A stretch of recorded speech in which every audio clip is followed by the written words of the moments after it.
with you today an alternative to pumpkin pie for your Thanksgiving dinner. Now, if you love pumpkin pie, that's great, keep with it. But if, like some people, you have problems with the texture of pumpkin pie, this is a great alternative to give you all the flavor without that textural issue. And the best part is, it's quick and easy with very few ingredients, and it'll give you plenty of time to spend watching the Thanksgiving Day parade with your family. So let's get to it.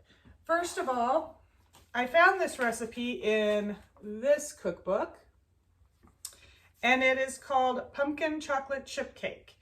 And so now I'm going to show you the ingredients that go in your pumpkin chocolate chip cake. Here are the ingredients you're going to need for your cake today. 1 cup of chocolate chips, 1 spice cake mix, 2 eggs, 1/3 cup water, and 1 can of 100% pure or solid pack pumpkin. The only thing you want to know on that is do not get the pumpkin pie mix cans. You do want 100% pure or solid pack pumpkin. You'll also need 1 bowl and a prepared pan. It does call for a 12-cup bundt cake pan, greased and floured, with your oven preheated on 350, which I've already done. Another option are silicone mini bundt pans. I used those the first time I made this recipe, and it came out so moist, and they were just the perfect little size for each individual person. So if you want to have individual desserts, that may be the way to go. But if you want just one really great dessert so you don't have to fool with so many extras, that 12-cup bundt pan would be the best way to go. When I told you this is going to be a quick and easy dessert that just tastes absolutely phenomenal for your Thanksgiving dinner, I mean it. So all you're going to have to do is pour in the cake mix,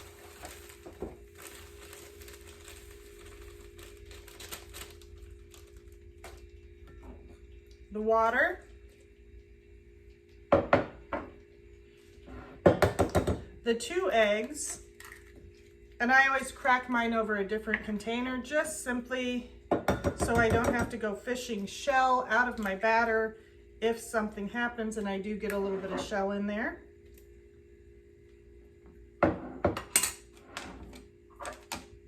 And then last, your pumpkin. Now, either with your electric mixer or your spatula, you're going to go ahead and stir this up for 2 minutes. Through the magic of editing, our 2 minutes have passed, and this is what I have for my cake batter. The last thing I have to do, because it is a pumpkin chocolate chip cake, is add my chocolate chips.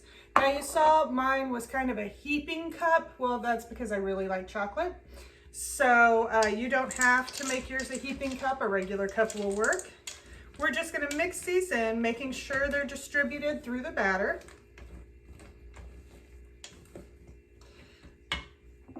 And then we're going to put it into our bundt pan.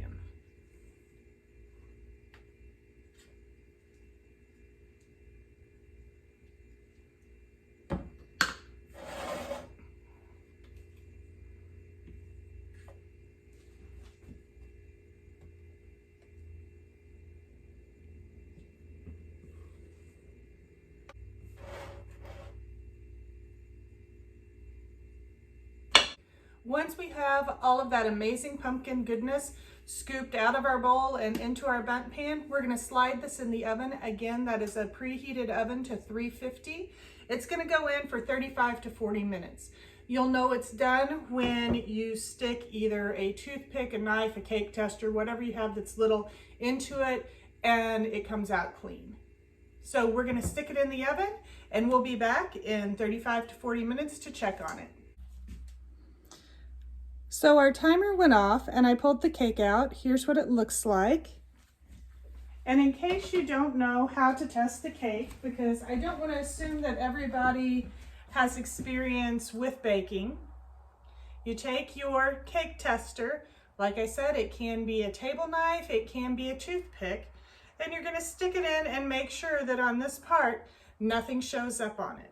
Now, if you have a little bit of chocolate, that's okay because we do have chocolate chips in our cake. So we're going to let this rest for just a minute, and then we're going to turn it out onto our cooling rack. If you don't have a cooling rack, don't sweat it. You can turn it out onto whatever serving plate you're going to use. On the other side of my cake tester, I have a narrow area that's just perfect for coming in and making sure that there are no spots sticking because we don't want to break our cake when we turn it out. Again, you can use a table knife for that, just be careful. Get it around the center as well. Don't want it to stick there. And then the way we turn the cake out,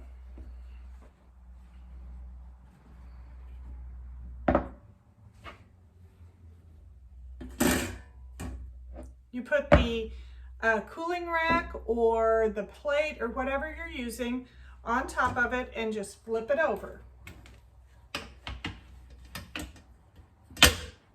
You may want to tap on it just a little bit, just in case something hasn't released yet.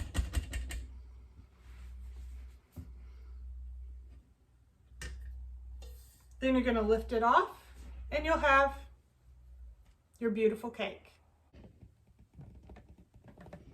Here's a shot of our cake. Right now our cake looks a little plain because it doesn't have anything else on it. Now it's still got plenty of flavor because of the pumpkin and the chocolate chips in it, but the recipe actually says to melt another cup of semi-sweet chocolate chips and then kind of drizzle it over the cake.